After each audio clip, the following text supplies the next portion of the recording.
Second application कर रहे हैं हम डायमेंशन एनालिसिस की। आज की डेट है 29 नहीं 30 तारीख है आज। तो सेकेंड एप्लीकेशन जो है, पहली वाली एप्लीकेशन क्या की थी हमने उस दिन डायमेंशन एनालिसिस की, हमने इजी फॉर्मूला बनाया कि फॉर्मूला एक्चुअली डायमेंशन एनालिसिस से कैसे बनाते हैं।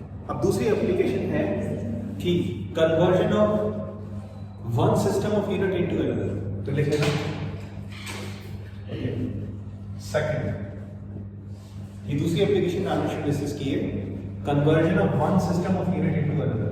Conversion of one system of unit, conversion of one system of unit into another।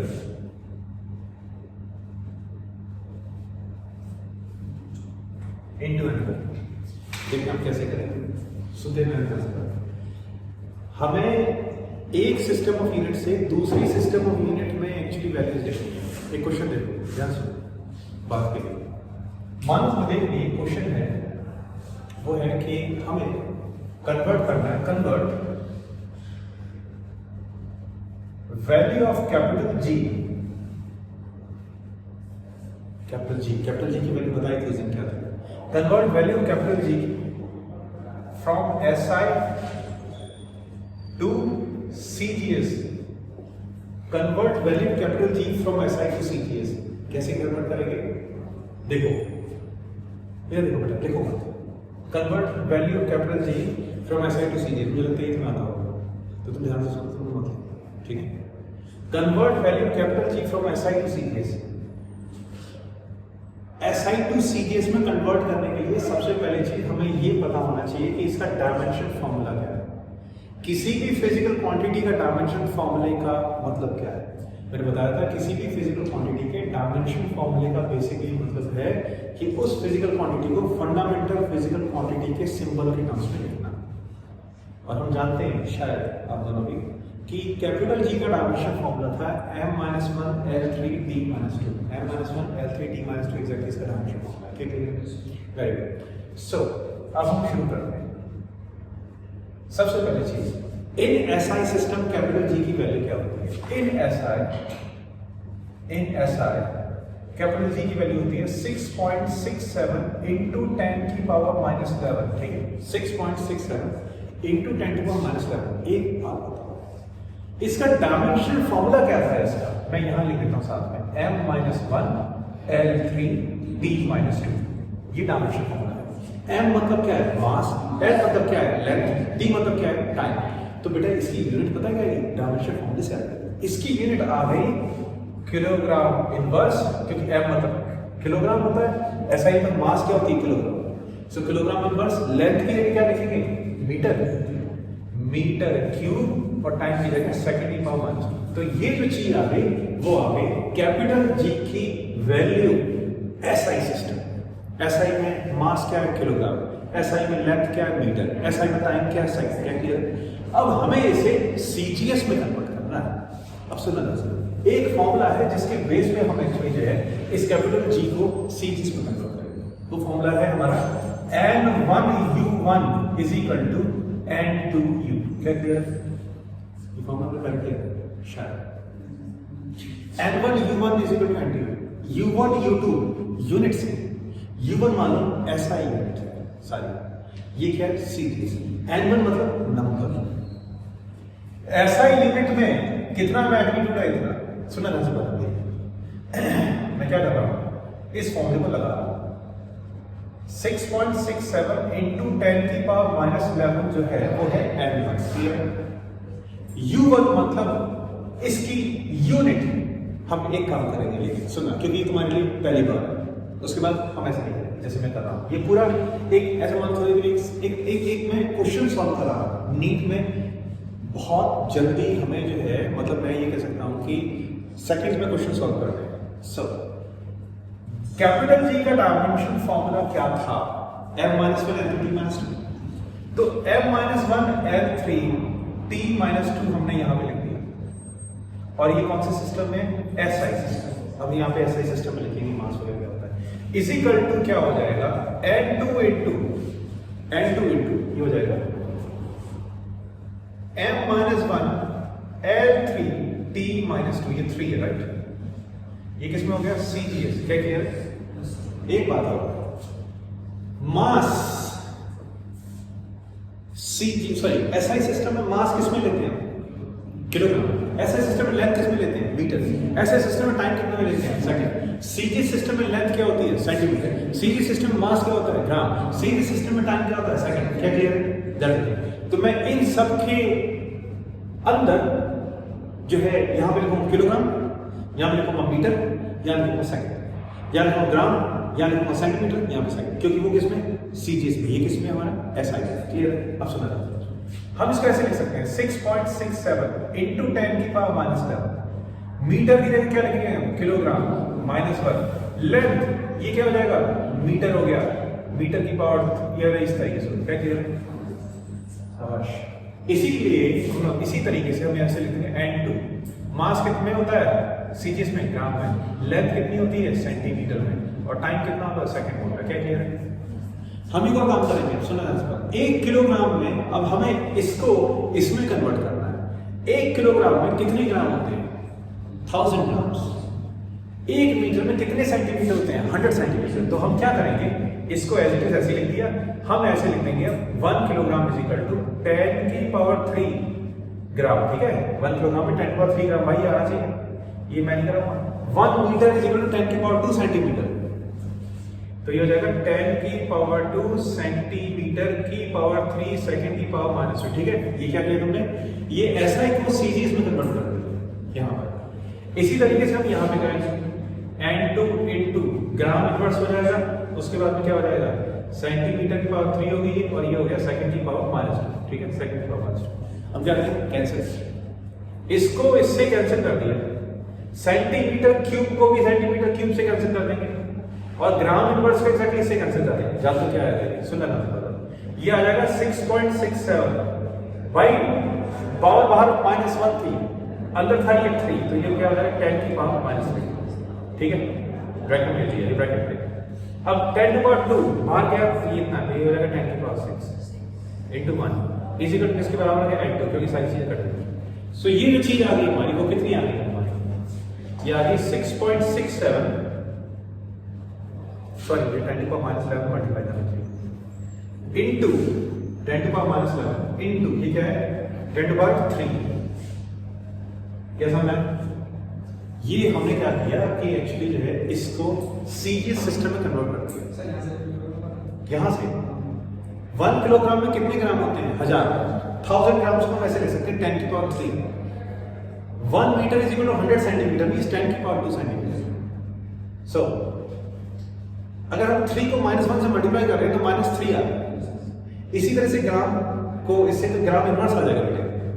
10 की पावर 3 को 3 सॉरी 10 की पावर 2 को 3 से मल्टीप्लाई करेंगे, इस 2 को 3 से 6 आ जाएगा।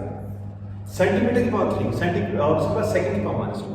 तो यहाँ पे जो ग्राम इनवर्स है G की पावर -1 सेंटीमीटर की पावर 3 और सेकंड की पावर -2 हमने इस चीज के लिए इन सब से कैंसिल कर दिया।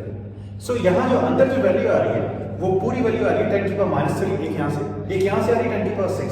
सो 10 की पावर 6 से 10 की पावर -3 होता है 10 की पावर 3। हमने उस दिन किया था क्या कि बेस सेम हो तो पावर ऐड हो जाती है। तो ये हो गया 10 की पावर 3, बाहर है 6.67 इंटू 10 की पावर -11, तो ये हो जाएगा 6.67 इंटू 10 की पावर -8 हो जाएगा। इस तरीके से। ठीक है, इसे लिखना है, लिख लो, नहीं तो कोई चक्कर नहीं, लिख लो। Question number second,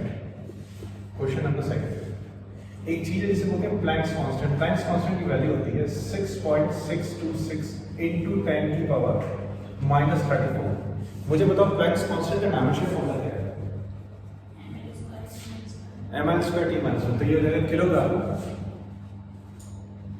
metre square पर सेकंड। ml² t -1 कैसे लिख सकते हैं? मतलब यूनिट वाइज। अब हमें करना क्या है कि इसको CGS सिस्टम में कन्वर्ट करना है। Convert the value of Planck's constant into CGS system।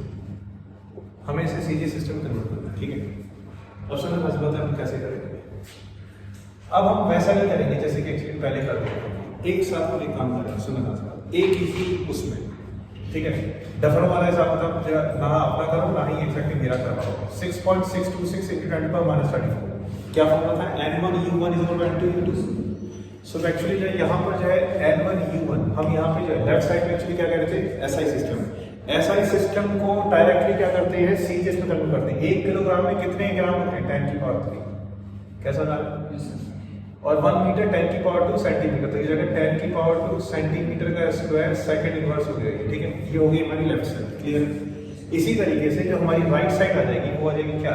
n2 multiply by ग्राम, ठीक है, क्योंकि जो है सीजी सिस्टम में ग्राम आएगा, ग्राम, उसके बाद क्या आएगा? सेंटीमीटर स्क्वायर पर सेकंड। अब सुनना था, इस ग्राम से ये ग्राम कैंसिल हो गया, ये इससे कैंसिल हो गया और ये एक्चुअली इससे कैंसिल हो गया। सो देयरफॉर हमारा यहाँ पे जो आंसर आ गया, एक ही लाइन में हमारा आंसर आ गया n2 is equal to 6.626 into 10 की पावर minus 29। क्या किया? हाँ, वो 10 की पावर 2 का होल स्क्वायर, सही है। यहाँ पे 4 आ जाएगा, तो ये 7 हो गया, तो ये एग्जैक्टली हो जाएगा 10 की पावर minus 27। सही है, ये आंसर आ गया, क्लियर। अब हम एक और क्वेश्चन करते हैं इसी के लिए। सब उस कंसेप्ट को सुनने के लिए ये और आसान क्वेश्चन है। मान लीजिए थोड़ी देर के लिए कि P फॉर प्रेशर, प्रेशर का एक फॉर्मूला होता है, प्रेशर का फॉर्मूला होता है H रो G। तो मतलब ये क्या क्या चीजें? H मतलब है हाइट, मैं लिख देता हूँ, H का मतलब है हाइट, ठीक है। H मतलब हाइट है, हाइट मतलब डिस्टेंस। रो जो है वो हमारी डेंसिटी के बराबर हो गया, रो हो गया हमारा डेंसिटी के बराबर, और जो G हो गया वो हो गया हमारा क्या? Acceleration due to gravity. G हो गया हमारा एक्सेलरेशन ड्यू टू ग्रेविटी। हमें क्या कर रखा है? हमें एक चीज दे रखी है, सुनो ना बात प्लीज। हमें H दे रखा है 0.76 मीटर, मीटर ऐसा unit of length is metre, ठीक है। दिमाग लगाना है, पवन सर ने लिखा है मीटर, तो ऐसा यूनिट ऑफ लेंथ मीटर होगी। अब डेंसिटी की होती है किलोग्राम पर मीटर क्यूब, फॉर्मूला याद रखना चाहिए। अब डेंसिटी ऑफ मरकरी, मान लो ये डेंसिटी मरकरी की है, मरकरी का सिंबल क्या होता है? Hg। मरकरी की जो डेंसिटी है इसे भी याद रखना है, ये होती है हमारी 13.6 into 10 की पावर 3 किलोग्राम पर मीटर क्यूब के बराबर होता है। और एक्सेलरेशन ड्यू टू ग्रेविटी जो दे रखी है हमें, वो दे रखी है 10 मीटर पर सेकंड स्क्वायर। ये सारा ऐसा सिस्टम है। क्वेश्चन क्या है? क्वेश्चन ये कि हमें इसे सीजीएस सिस्टम में कन्वर्ट करना है। यू प्रेशर, हमें ये सारी चीजें सीजीएस सिस्टम में कन्वर्ट करनी है। तो मैं यहाँ लिख देता हूँ, ये हो गया हमारा क्वेश्चन, ठीक है ना। ये हमारा सारा क्वेश्चन हो गया, ये सारा क्वेश्चन हो गया। हमें क्या करना है? Convert it into CGS system. Convert pressure, P for pressure into C मतलब सेंटीमीटर, G मतलब ग्राम, S मतलब सेकंड। समझ आ रहा है? किसका फोन आ रहा है? ऐसे बंद करके रखना, ठीक है। सॉल्यूशन सुन इस बात ना, सुन 0.76 into 13.6 into 10 की पावर 3 into 10, ये सब वैल्यूज थी किसकी? H की वैल्यू क्या है? 0.76। SI सिस्टम में डेंसिटी की वैल्यू कितनी है? 13.6 into 10 की पावर 3, और एग्जैक्टली जो ग्रेविटी, एक्सेलरेशन टू ग्रेविटी, उसकी वैल्यू कितनी है? 10 है। समझा? अब हम एक काम करेंगे यहाँ वो ये कि यहाँ पे जो है अंदर कैसे ले सकते हैं? SI सिस्टम में, SI सिस्टम में H मीटर, बट मीटर को सेंटीमीटर में कन्वर्ट करेंगे तो क्या आएगा? 1 मीटर इंटू 10 की पावर 2 सेंटीमीटर। तो हम यहाँ पे बिंदास कन्वर्ट कर देते हैं 10 की power 2 centimetre into density. Density का फॉर्मूला होता है मास अपॉन वॉल्यूम। मास कितना होता है SI सिस्टम में? 1 किलोग्राम। 1 किलोग्राम कितने ग्राम के बराबर होगा? 10 की पावर 3 ग्राम। वॉल्यूम मतलब मीटर क्यूब, मीटर क्यूब को सेंटीमीटर में कन्वर्ट करेंगे तो ये कितना आ जाएगा? 10 की पावर 2 सेंटीमीटर की पावर 3। क्या clear? H rho G। Acceleration due to gravity 10। अच्छा, मीटर, 1 मीटर में कितने सेंटीमीटर होते हैं? 100। सो एक्जेक्टली हो जाएगा 10 की पावर 2 सेंटीमीटर पर सेकंड स्क्वायर। क्या क्लियर? ठीक है, अब हम क्या करेंगे, यहां पे लिख देंगे N2 इंटू सेंटीमीटर H ग्राम पर सेंटीमीटर क्यूब, ये डेंसिटी होती है, इंटू सेंटीमीटर पर सेकंड स्क्वायर, ये एक्सेलरेशन की यूनिट होगी सेंटीमीटर पर सेकंड स्क्वायर। ठीक है, तो मैंने क्या बोला था, पहले तुम्हें याद रखना है एक्सेलरेशन होता क्या है, वेलोसिटी अपॉन टाइम। तो उससे एक्चुअली ये सब चीज तुम निकालो कि एसआई सिस्टम में, सीजीएस सिस्टम में कैसे निकालेंगे। सीजीएस में लेंथ क्या है, सेंटीमीटर, एसआई में लेंथ क्या है, मीटर, सीजीएस में मास क्या है, ग्राम। इस तरीके से हमने किया। क्लियर? अब हमने क्या किया है, हम इसको इससे, इस चीज को इससे और इस चीज को एग्जैक्टली इससे हमने कैंसिल कर दिया। तो देखते हैं फिर अब हमारा क्या होगा, क्या होगा। तो 13.6 मल्टीप्लाई बाय 0.76, 13.6 into 0.76, ये अप्रोक्सीमेटली मान लो किसके बराबर आता है, हमारा 10 के बराबर आता है अप्रोक्सीमेटली। इसको से मल्टीप्लाई करेंगे तो चलिए 10 आ जाएगा। ठीक है, इसको से मल्टीप्लाई करके 10, तो बोलो रियलिटी में कितना आता है, नहीं 1 नहीं, 1.01325, 10.1325। चलो ऐसे ही करते हैं, इसको से मल्टीप्लाई किया तो ये आ रहा है 10.13। ठीक है, इसको से मल्टीप्लाई करके 10.13 आ रहा है 3 मल्टीप्लाई बाय, इन दोनों को मल्टीप्लाई किया क्या आ जाएगा 10 की पावर 4। ऑप्शन है आंसर 10 की पावर 2, 10 की पावर 3, 10 की पावर 2 की पावर 3 क्या हो जाएगा। लेकिन मेरे बड़ा उस्ताद है, हम नीट पढ़ रहे हैं, बोर्ड नहीं पढ़ा, ये 10 की पावर 6 हो जाएगा। बाहर 3 है, अंदर 2 है, 6 हो जाएगा। 10 की पावर 6, 10 की पावर 6 ऊपर जाएगा, 10 की पावर -3 हो जाएगा, सॉरी -6 हो जाएगा। जब ऊपर जाएगा 10 की पावर -6 हो जाएगा, 10 की पावर -6 और ये क्या है 10 की पावर 3, 10 की पावर -3 हो गया। 10 की पावर 4 into 10 की पावर -3 10 है। सो एक्जेक्टली 10 आ गया बेटे, और ये इक्वल टू N2 आ गया। सिर्फ मैथ से सिंपल और कुछ नहीं। तो कितना हो गया ये हो गया N2 is equal to 10.13 into 10 to the power 5।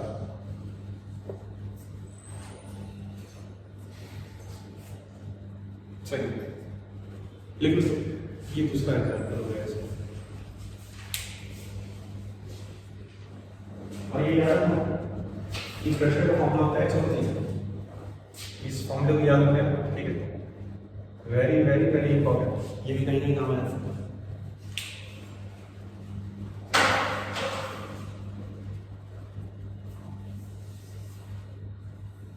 Temperature 16, पता नहीं गर्मी लगी नीचे कितना गर्म है, गर्मी बहुत लगती है। गर्मी में गर्मी लगी है।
ठीक है, मैं मेरा पर्दा डाल देता हूँ।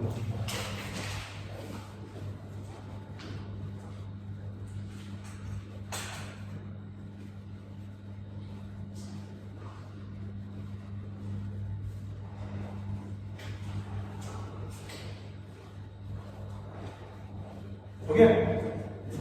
तुम लोग अब एक चीज अपनी लिखने की स्पीड बढ़ाओ। उसके बाद जेल पेन से मत लिखना, जेल पेन नहीं है, जेल पेन से स्पीड कम होती है। क्योंकि जेल पेन में सरफेस टेंशन ज्यादा होती है, जहाँ सरफेस टेंशन ज्यादा होगी वहाँ की स्पीड कम हो जाएगी। बॉल पेन की सरफेस टेंशन की वैल्यू कम होती है।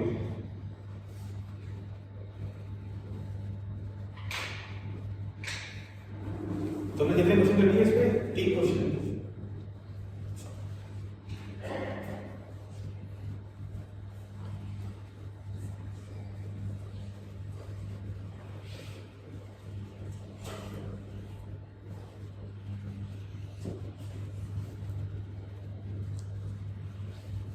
ओके, कर दो मैडम।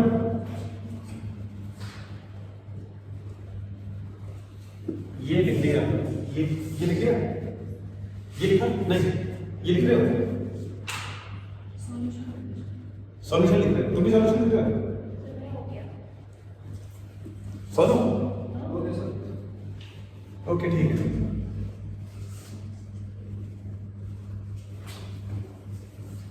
अब आगे लिखो,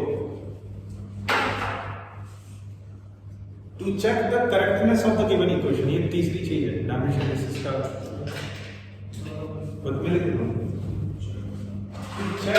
टू चेक, ठीक है। थर्ड ये चीज है वो क्या है? To check the correctness, to check the correctness of given equation, to check the correctness of given equation। मतलब कोई इक्वेशन सही है कि नहीं, हम डायमेंशन एनालिसिस की फॉर्म से, डायमेंशन एनालिसिस की हेल्प से चेक कर सकते हैं। सुना दस ये क्योंकि लिख दिया मैंने बेटा। मान लो थोड़ी देर के लिए एक चीज है,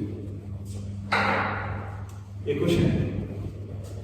सपोज ये कंसीडर कर लो थोड़ी देर के लिए कि हमें ये क्वेश्चन दे रखा है कि v इज इक्वल टू है u प्लस ए टी। ये कहीं सुना है ना? ये कहीं देखी क्वेश्चन? कहाँ पे देखी है?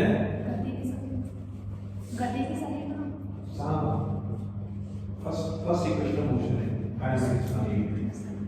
तो यहाँ पर ये जो v है वो फाइनल स्पीड है, u जो है वो है इनिशियल स्पीड, a है एक्सेलरेशन, ठीक।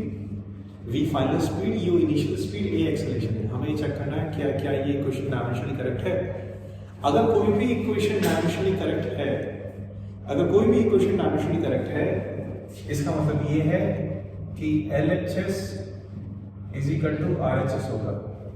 तो मैं ये लिख देता हूं कि इफ मतलब अगर LHS is equal to RHS है, it means equation is dimensionally क्या करेक्ट। इक्वेशन डायमेंशनली करेक्ट होगी, इस बात को याद रखें। सुनते हैं ध्यान से बस, ये हम कैसे करें इस चीज को याद रखना है ये, ठीक है। अगर LHS और RHS सेम है, डायमेंशन सेम आ रही है, इसका मतलब इक्वेशन ठीक है। सुनो सॉल्यूशन। सबसे पहले ये बताओ कि स्पीड का डायमेंशन फॉर्मूला क्या है? स्पीड का डायमेंशन, चाहे इनिशियल स्पीड हो चाहे फाइनल स्पीड, डायमेंशन फॉर्मूला क्या आता है? LT - 1। तो इसका डायमेंशन फॉर्मूला आ गया LT - 1।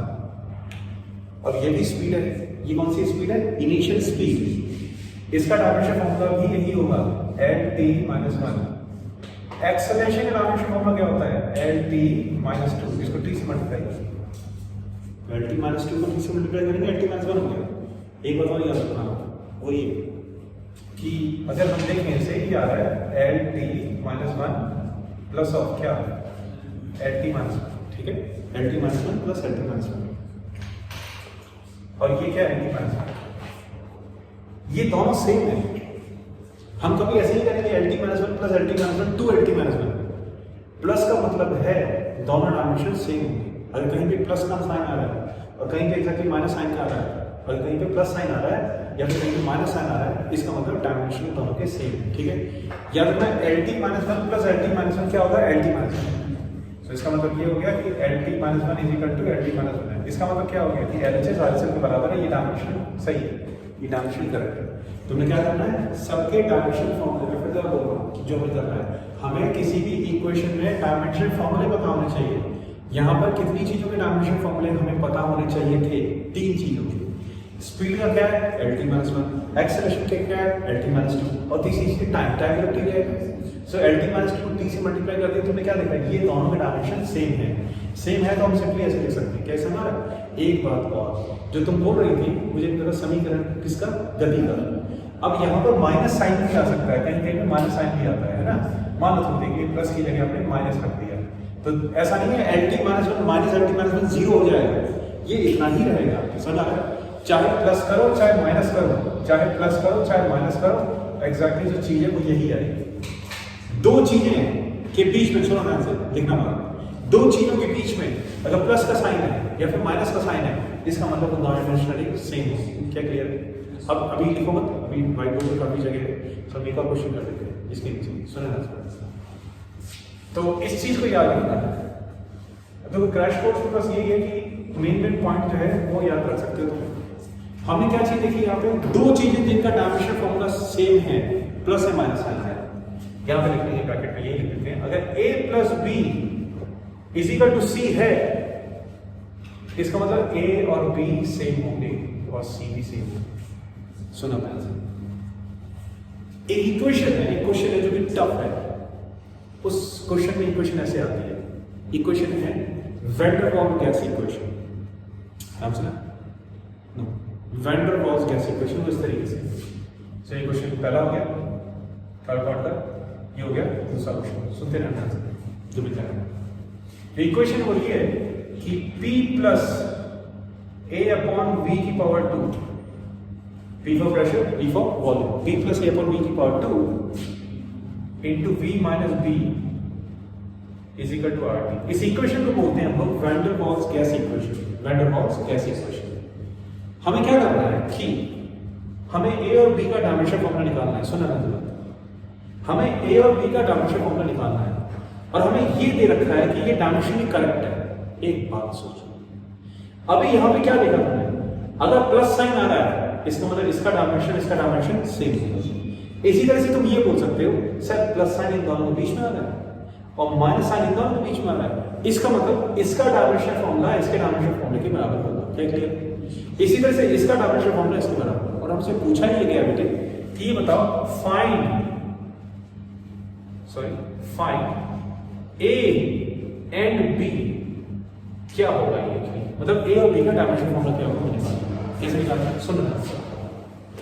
सॉल्यूशन, सिंस इन दोनों के बीच में प्लस साइन है तो क्या होगा? P plus A upon V square किसके बराबर हो जाएगा? P के। सुनना सॉरी, इसी तरीके से दूसरी इक्वेशन ऐसे निकल जाएगी कि V माइनस B किसके बराबर है? B के। इसका मतलब ये हो गया कि P इज इक्वल टू क्या हो गया हमारा?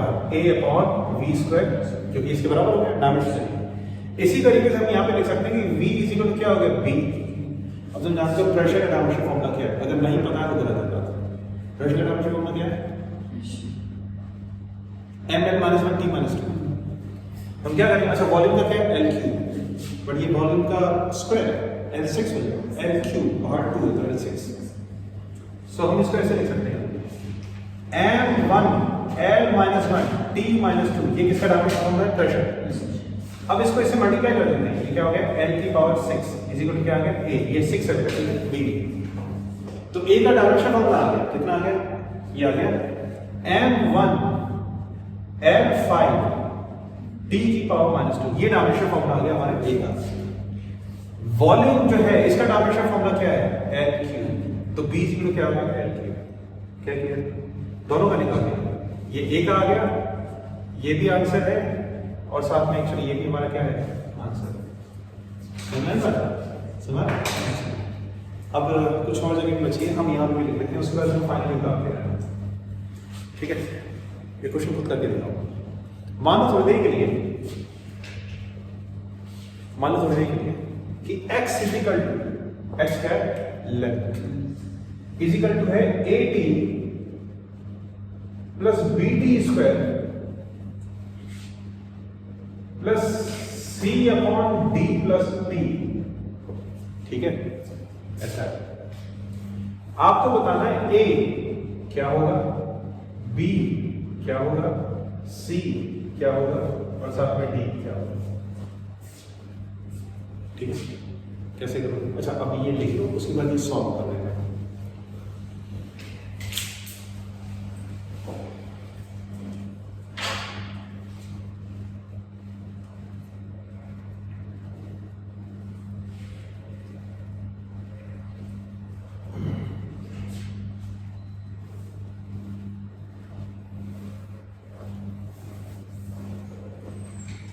ये कौन है यार?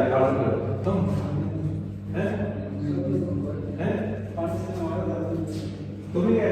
नहीं धर्मेंद्र। ये कौन धर्मेंद्र? अच्छा धर्मेंद्र। हाय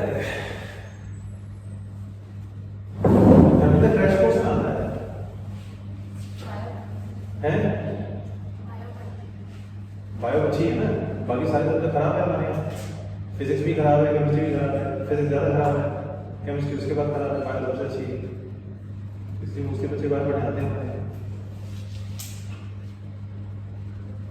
ये ज़्यादा बच्चे ये सोचते हैं, क्योंकि इसने कोचिंग लगा रखी है, बच्चे ये सोचते हैं कि एक सब्जेक्ट के हिसाब से एक्चुअली MBBS कर देंगे। उनको बेवकूफ़ों में ये नहीं पता कि तीनों सब्जेक्ट ही बहुत जो है इंपॉर्टेंट है, और बच्चे से एक ही सब्जेक्ट पे लगे रहते हैं जो सब्जेक्ट सबसे आसान है।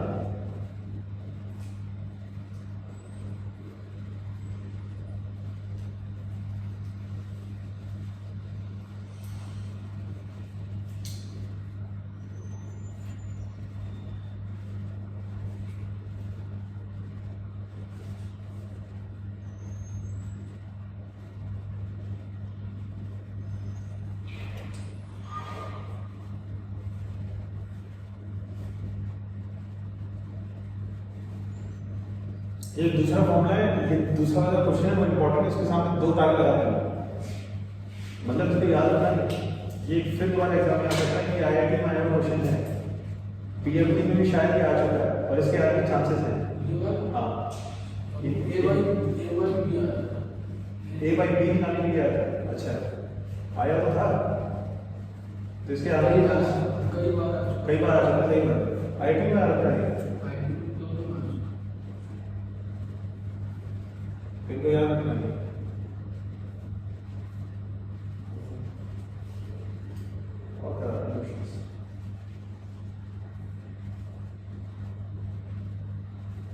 हो गया बेटा, तुम जल्दी लिखो फटाफट, तो स्पीड कम है क्या कैसा है?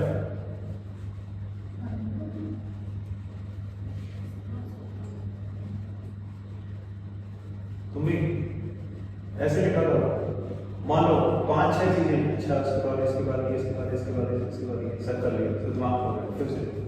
ये नहीं कैसे इससे देखो, इससे भी एक्चुअली जो है सबक मिलता है कि कितनी अच्छी हमारी मेमोरी थी। सब लिखे एक साथ, पढ़े आगे। अब इसका नाम ये क्वेश्चन पूछा था, निकला ना, ये इसके बराबर होगा, ये इसके बराबर होगा, ये इसके बराबर होगा। सोचने वाली बात है। x इजिकल टू क्या हो जाएगा? 80। दूसरी बात, x इजिकल टू क्या हो जाएगा? BD square. d किसके बराबर हो जाएगा? d के बराबर हो जाएगा, और d के बराबर हो गया तो क्या लिख सकते हैं? x इजिकल किसके बराबर हो गया? c by d, क्योंकि d भी t है। हमने क्या लिखा है यहाँ पे सबसे ऊपर वाले क्वेश्चन में? ये दोनों का डायमेंशन होगा सेम है। अब ये दोनों का सेम होगा क्योंकि ये भी, ये दोनों के बीच में क्या आ रहा है? प्लस आ रहा है। तो अगर इसका डायमेंशन होगा t है, टाइम है ये, तो इसका भी क्या होगा? t। तो इसे क्या लिख सकते हैं? ओवरऑल t, क्योंकि t प्लस t क्या होगा? t। यहां से जो चीज हमने करी, ये चीज हमने यहां लगा दी। ऐसे करना पड़ेगा, स्मार्ट बनना पड़ेगा, नहीं तो ये नहीं है, मेहनत करके सिलेक्शन नहीं होता बेटा, इस बात को याद रखना, अकल लगा के सिलेक्शन होता है। सो t प्लस t हो गया, c अपॉन t किसके बराबर होगा? x के बराबर। तो हमने निकाल लिया a का डायमेंशन, x का डायमेंशन फॉर्मूला क्या है? l, t का क्या है? t। तो t जब यहां जाएगा तो क्या हो जाएगा? a क्या हो गया हमारा? l t माइनस 1, सबसे पहली चीज। इसी तरह से यहां पे अब b इक्वल क्या हो जाएगा हमारा? b हो गया हमारा l t माइनस 2, क्या है? इसी तरीके से हम लोग से d क्या हो गया? d के बराबर आ गया, यहां से d क्या आ गया? d के बराबर आ गया। और जो सी जो है, सी का डायमेंशन होगा क्या हो गया, सी का हो गया एल टू टी बराबर ए बी सी डी आ गया। क्या किया, कैसे किया फिर तो बता रहा हूँ, सुनो ध्यान से। ये सारा इसके बराबर होगा, तो इसका डायमेंशन फॉर्मूला क्या हो गया, एल पूरे का। अगर इस पूरे का एल हो गया, अगर इस पूरे का जो है, इस पूरे का डायमेंशन फॉर्मूला एल हो गया, तो ए क्या हो गया, L by T, L T minus one. इसी तरह से हमने ये कर दिया, L T minus to T, ये लिख लो इसे बेटा थोड़ा।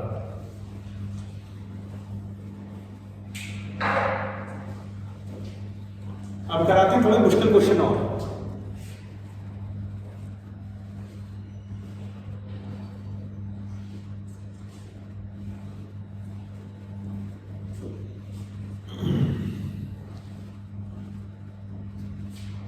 किसकी कॉपी में मैं सारा का सारा काम किया था 2 दिन, ठीक है, और तुम दोनों ने कॉपी की है, लिख लिया, शाबाश। मदद करनी है मेरी, अभी और फॉर्मूले बता रहा हूं मैं डायमेंशन में।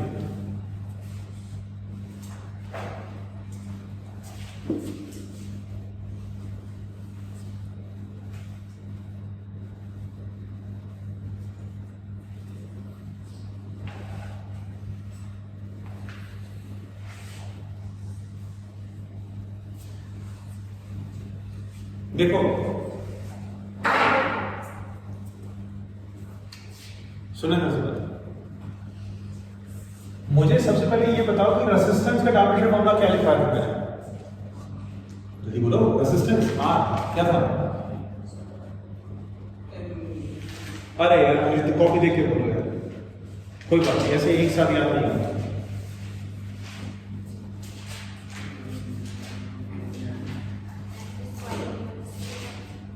आगे M S square T minus A minus 3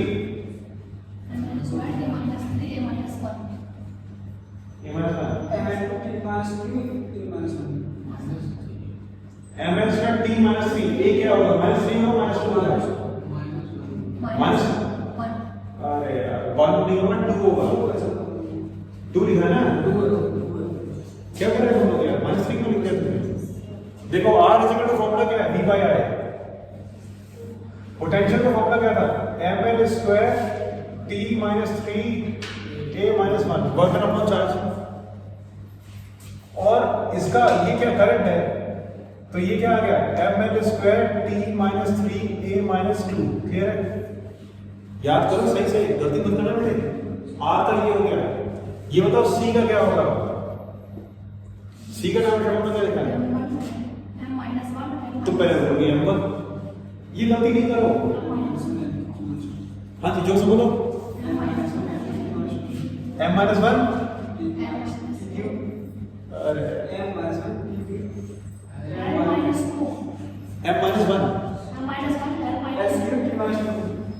l minus 2, उसके बाद t2 लिखा है, तुमने T2 ले रखा है यार, क्या करें यार, लिखने में भी एक्चुअली तुमने गलती कर दी है। देखो इसका क्या डायमेंशन है, T4 A2, ये बोल रहे T2 नहीं सर, T4 A2।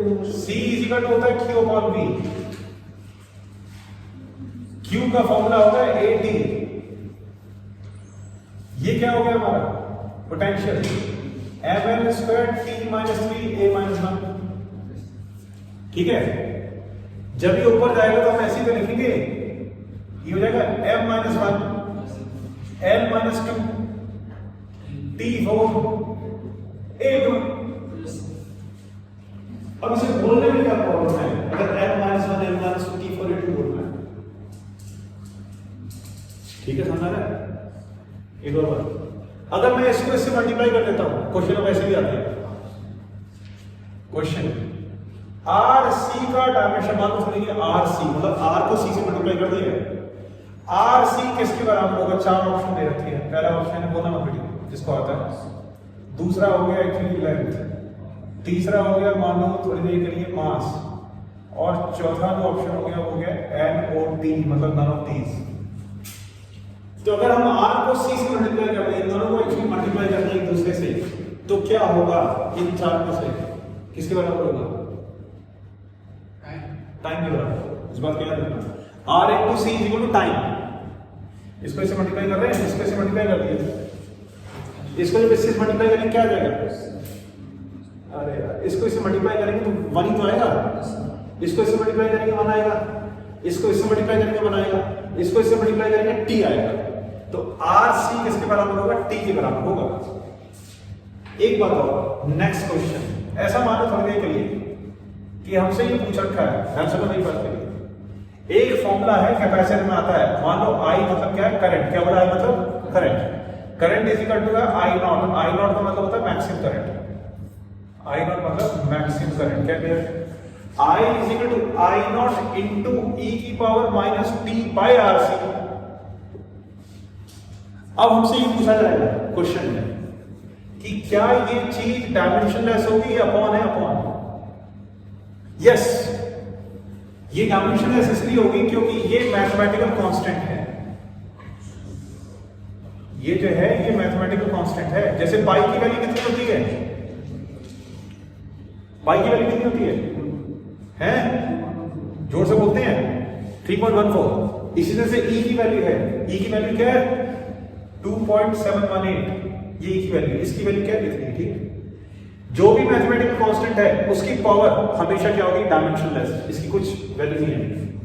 सो याद रखना, इस क्वेश्चन में ये पूछा गया है कि T बाय आर सी का डायमेंशन फॉर्मूला क्या होगा। सो आंसर ये है, मैं लिख देता हूं और याद रखना इस बात के लिए, तुम नहीं पढ़ रहे हो ये तुम्हारी रिस्पॉन्सिबिलिटी है, हम तो आगे बढ़ते हैं, ठीक है? तुम्हें याद करना पड़ेगा। सुनो ध्यान से, since E is mathematical constant, since E is mathematical constant, therefore E की पावर माइनस और T by RC is dimensionless। क्या करना? क्या होगा ये?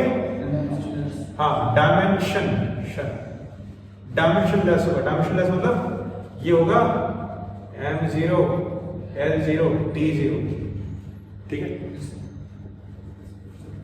T by RC क्या आ जाएगा? 1। T by RC 1 के बराबर आ जाएगा। T by RC ठीक है? अब ये याद रखना, R इंटू सी इक्वल टाइम होता है, इसको से मल्टीप्लाई करके क्या आएगा? टाइम। अभी और करा क्वेश्चन जल्दी फटाफट करो।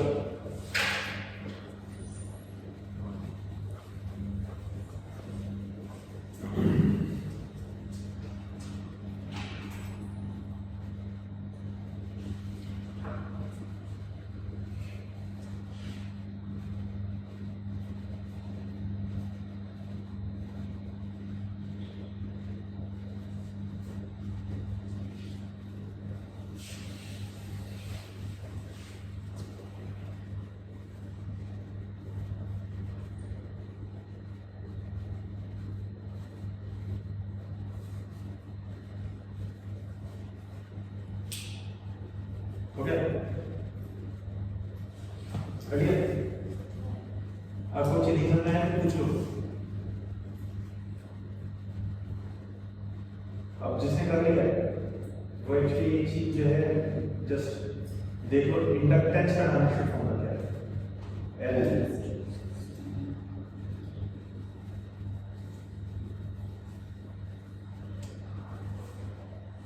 पता है?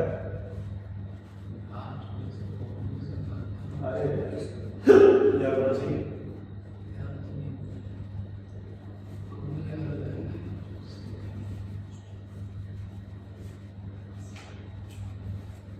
ml square t minus 2 minus 1 ml square t minus 3 minus 1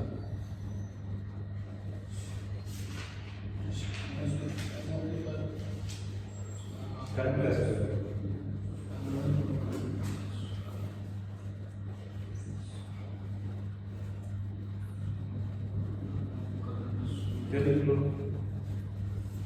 जो भी मैथमेटिकल कांस्टेंट होगा, जो भी मैथमेटिकल कांस्टेंट होगा वो हमारा डायमेंशनलेस होगा। कोई भी मैथमेटिकल कांस्टेंट हमेशा क्या रहेगा? डायमेंशनलेस रहेगा। चलो देखो,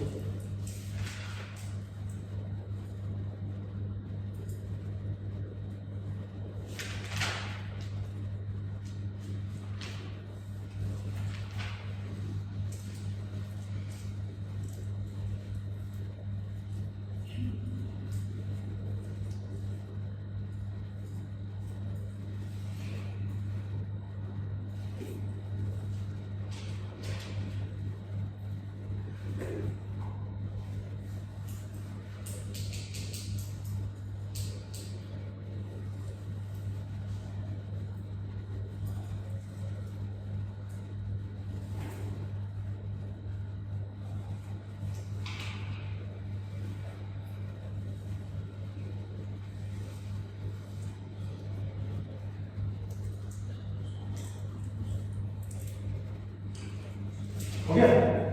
तो यार मैं ऐसे बैठा हूँ। एल इंडक्टेंस, इंडक्टेंस का नाम एल मतलब इंडक्टेंस, इंडक्टेंस का नाम होगा क्या था?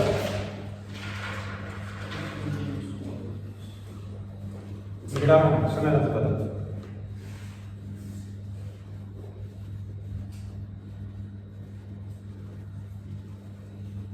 एल फॉर इंडक्टेंस, और आपकी कॉपी में लिखा है इसका नाम शो होगा, कितना लिखा है? M L square T minus two A minus two, इसका नाम शो होगा। अब एक बात सुनो, अब एक क्वेश्चन है कि L upon R, L upon R किसके बराबर होगा? ए है टाइम, बी है करंट, सी है हमारा मास, डी है नन ऑफ दीज। अगर हम इसको इससे डिवाइड कर देते हैं तो बेसिकली क्या आएगा?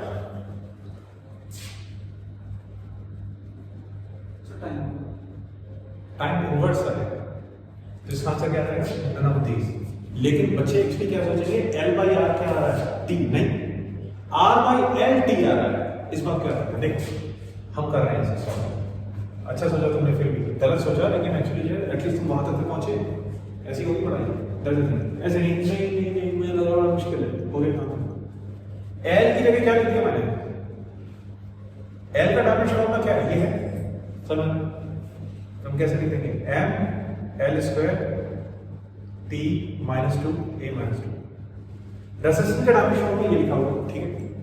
तुम कैसे लिखेंगे इसे? ये रहेगा M L square T minus three A minus two. क्या क्लियर? सो एक बात सोचो, इसको इसे काट दो, इसको इससे काट दो, नहीं सही कह रहे हो वैसे तो, टाइम नहीं आएगा, सही है, शाबाश, एक्सीलेंट, गुड। इसको जब इससे काट देंगे तो टाइम बच गया, वेरी गुड। तो एल बाई आर टाइम के बराबर, तुमने क्या क्या चाहिए था? टाइम के बराबर। अब ये लिख के ये काम करना, तुम हो सकते सर एल बाई आर भी टाइम के बराबर है और आर इंटू सी भी टाइम के बराबर है। क्या क्लियर है? इससे पहले जो किया था उसमें आर इंटू सी किया, इस बात क्लियर। अब एक और चीज, एक और क्वेश्चन देखते हैं, लिखो मत बेटा, सुनो ध्यान से सुनो। अगर मान लो थोड़ी देर के लिए, मैंने थोड़ी देर के पहले एक क्वेश्चन करा था, क्या करा था? I is equal to I naught of E की power minus of T divided by R C, ऐसे किया था। तो एक बात सोचो, आर सी टाइम, ये भी टाइम, टाइम टाइम टाइम और टाइम क्या होगा? डायमेंशनलेस। इसी तरह से तुम एक और काम कर सकते हो। अब क्वेश्चन ये पूछा कि अगर ऐसा है तो क्या हम ऐसे लिख सकते हैं? I is equal to I naught e की power minus of t into r by L.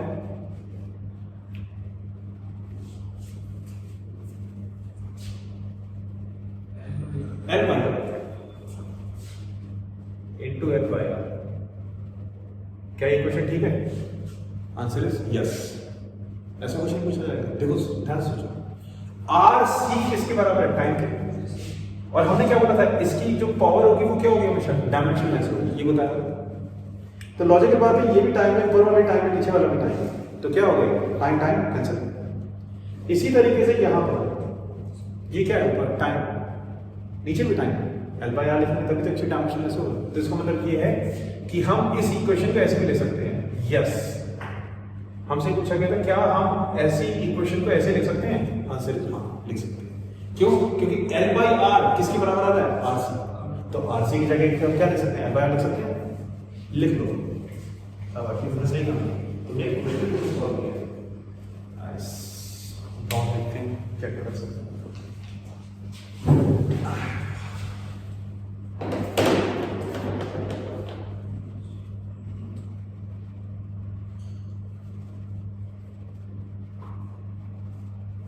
आज वेडनेसडे है, थर्सडे फ्राइडे सैटरडे, सैटरडे को मैं क्लास करेगी नहीं, त्रिवेदी जी करेगी। त्रिवेदी जी क्या कर रहा है? बेसिक मैथमेटिक्स अभी भी चल रहा है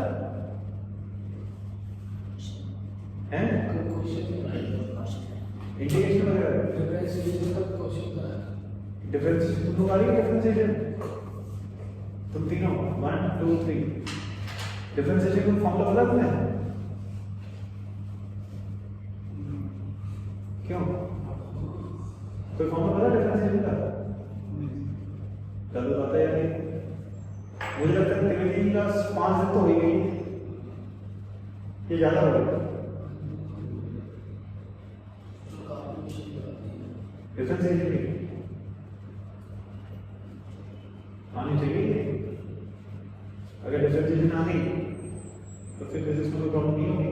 डिफरेंशिएशन इंटीग्रेशन एक मैंने YouTube पे लेक्चर डाला बेसिक मैथमेटिक्स टूल्स का, तो वो उसको सब्सक्राइब कर वो पूरा देख लेना, वो पूरा उसी के ऊपर ये भी डाला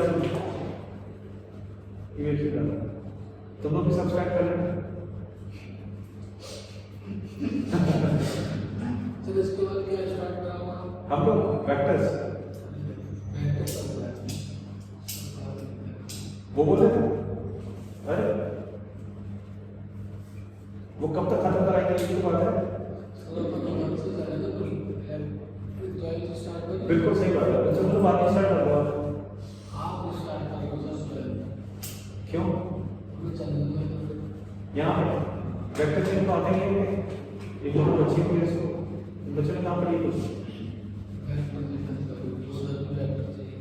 उधर वेक्टर चाहिए तो हम एक काम करेंगे कि जो है हम एक काम करते हैं वो वेक्टर्स पढ़ा रहे हैं तब तक हम जो है एरर एनालिसिस कर लेते हैं। हाँ तब तक वेक्टर पूछ लेना ऐसे तुम सर से कि जो वेक्टर्स के लिए आपको कितने दिन लगेंगे कितना बोल रहे हैं पूछ लेना मतलब क्यों क्योंकि मैं तो यार मुझे हार्डली 3 दिन लगते हैं इसमें एरर एनालिसिस इसके बाद देखो चलो डन समझ आ गया और कुछ करते हैं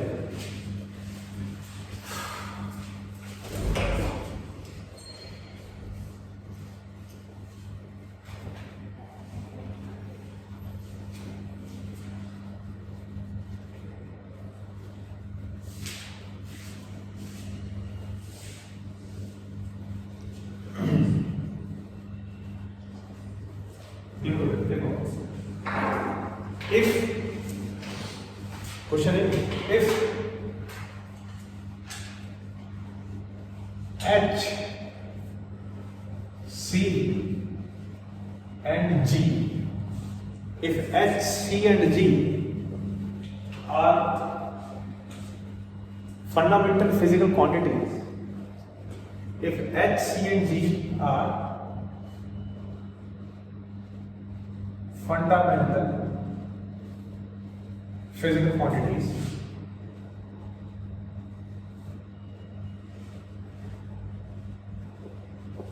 अगर H C and G fundamental physical quantities हैं in Planck system of unit एक सिस्टम होता है जिसे बोलते हैं Planck system of unit if H C and G are fundamental physical quantities in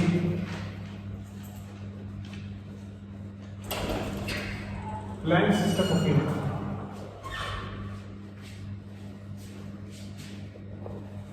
ठीक है then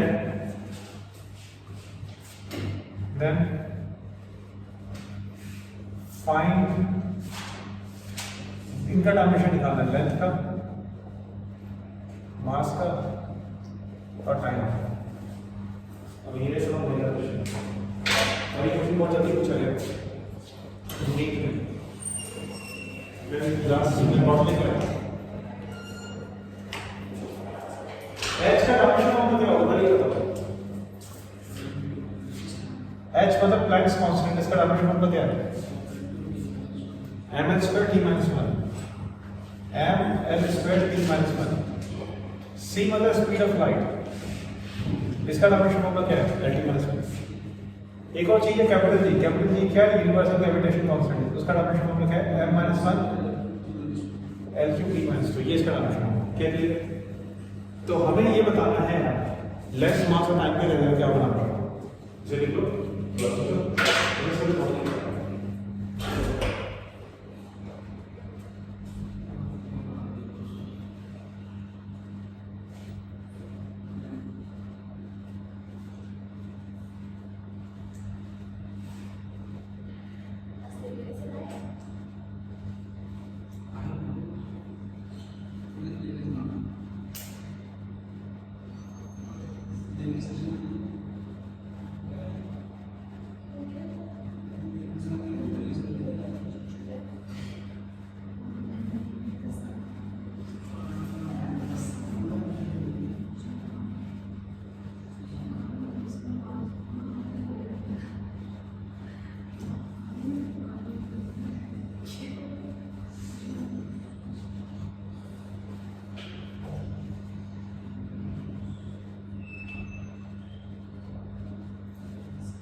क्या हो गया, ग्रीन है ये?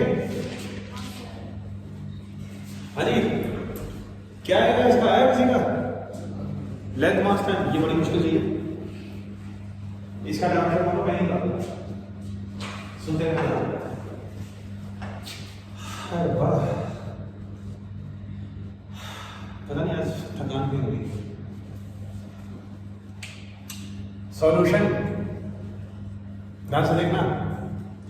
सबसे पहली चीज तुम्हें याद है, जिसका डायमेंशन फॉर्मूला निकालेंगे हम उसे लेफ्ट साइड में रखेंगे राइट साइड में?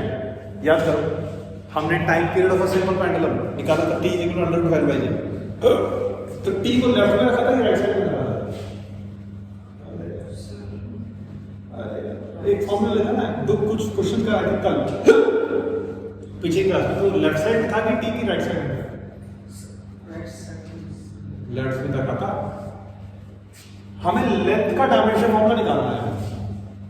ये जो तीन चीजें हैं h, c एंड g, ये फंडामेंटल क्वांटिटीज हैं। एक सिस्टम होती है प्लैंक्स, ऐसा ही सिस्टम में मास फंडामेंटल होता था कि डिराइव्ड? ऐसा ही सिस्टम में कितनी फंडामेंटल फिजिकल क्वांटिटीज थी? 7 थी ना।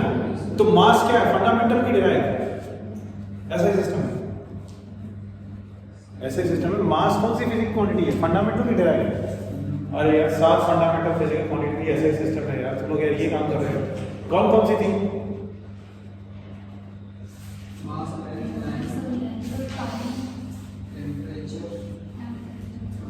इलेक्ट्रिक करंट, अमाउंट ऑफ सबसे लुमिनस इंटेंसिटी, भाई ये आना चाहिए। अब सुनो, लेंथ का डायमेंशन आपको निकालना है। L इक्वल क्या हो जाएगा? L मतलब लेंथ। अब इनके टर्म्स में निकालना है H, C और G। क्या किया था, क्या बोला था? सच सच बताना, जब पिछली क्लास हुई थी तब तुमने घर में जाकर पढ़ाई की थी? तुम्हें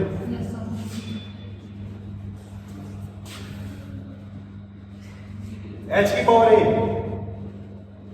C की पावर B, ऐसे किया था, और G की पावर C। हमें A, B, C का डायमेंशन निकालना है। भाई समझ आ रहा है ये? हम इसको ऐसे लिख सकते हैं m0 L1 T0। समझ आ रहा है भाई? एक्चुअली अगर L है तो इसका मतलब m की पावर 0 होगी ना, T की पावर 0 होगी। H का डायमेंशन फॉर्मूला क्या था? तुम शानदार मेरे से पूछना जरा।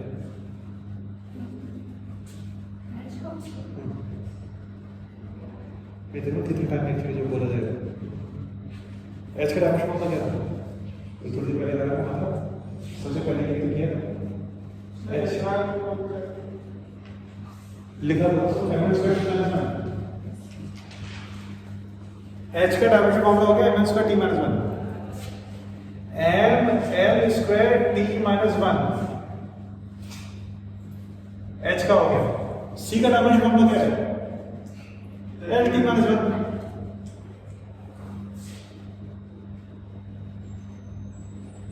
और g का डायमेंशन फॉर्मूला क्या हो गया हाँ m minus 1 l 3t minus 2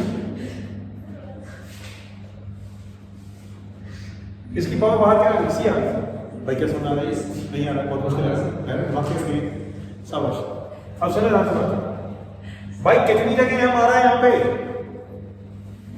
कितनी जगह m आ रहा है दो जगह आ रहा है ना काका एक तो यहाँ एक यहाँ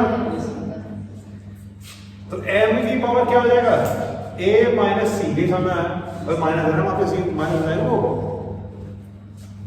l की पावर क्या हो जाएगा 2a ये 2a यहाँ पे क्या हो जाएगा b और क्या हो जाएगा 3c क्या समझ आ रहा है अब बेस से भी पावर ऐड हो जाएगी ना मैं क्या करूँ उसमें अब t का क्या हो जाएगा ऐसा पता है minus a minus b minus 2c क्या समझ आ रहा है ये किसके बराबर हो गया m0 l1 t0 क्या क्लियर हो गया समझ में आया अब देखो a माइनस सी 0 के बराबर आ गया अब तुम अगर एग्जाम में ऐसे करोगे a माइनस सी 0 तो हो गया तुम्हारा काम बिंदास एक्चुअली इसको देख के ये लिखना है हमने कि a 0 क्या हो गया c समझ रही है 2a प्लस b है जी प्लस 3c किसके बराबर हो गया 1 के बराबर क्या क्लियर है अबे ये जो चीज इसके बराबर हो जाएगी क्या कहता है लगे ना ऐसे करने नहीं है ये अल्लाह उठा ले खुदा minus a minus b minus 2c is equal to 0 हो जाएगा कैसा बन गया भाई समझ आ रहा है अब एक काम करते हैं इन दोनों को जोड़ देते हैं इन दोनों को जोड़ देते हैं 2a माइनस a कितना हो जाएगा तुम बताओ 8 a हो जाएगा ना b माइनस b कितना हो जाएगा अगर मैं खा के मारूंगा ये वो नहीं है जो पहले से सीख थी a minus l 0 l minus l b minus b 0 यहां पे 0 होगा 3c माइनस 2c कितना हो जाएगा 3c माइनस 2c c हो जाएगा ना 3c माइनस 2c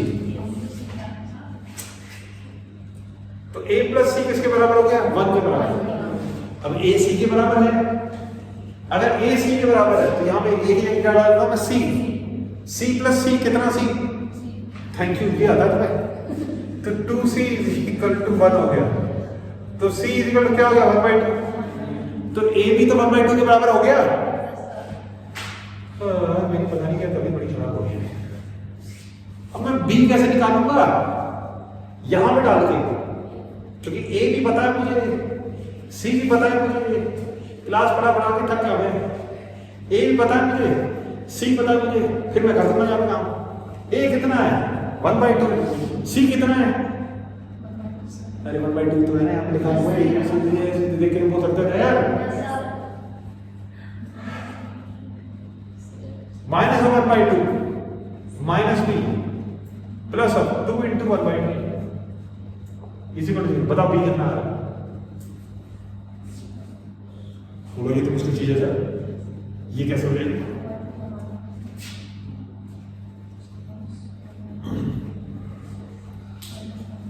अरे ये ना माइनस 1/2 की जगह यार मेरी ना बुद्धि खराब हो गई है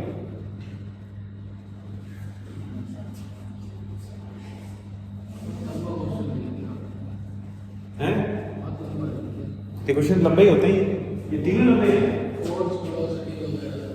नहीं है ये एक्चुअली आ सकता है ये एटलीस्ट यहां तो करेंगे बच्चे डायमेंशन को इसी से निकालते हैं लेंथ पास टाइम इसलिए करा देंगे कि एक बार जब ये नीड देंगे बच्चे तो इनको याद तो रहेंगे अरे यार क्योंकि ये आईआईटी में आएगा इसमें आ सकता है इसमें कर रहा है अजी बी कितना आ रहा है वहां से से बी कितना निकाला है?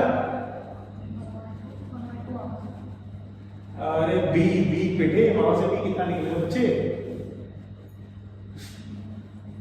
तुम लोग इतनी काम करो मुझे रो रहा है।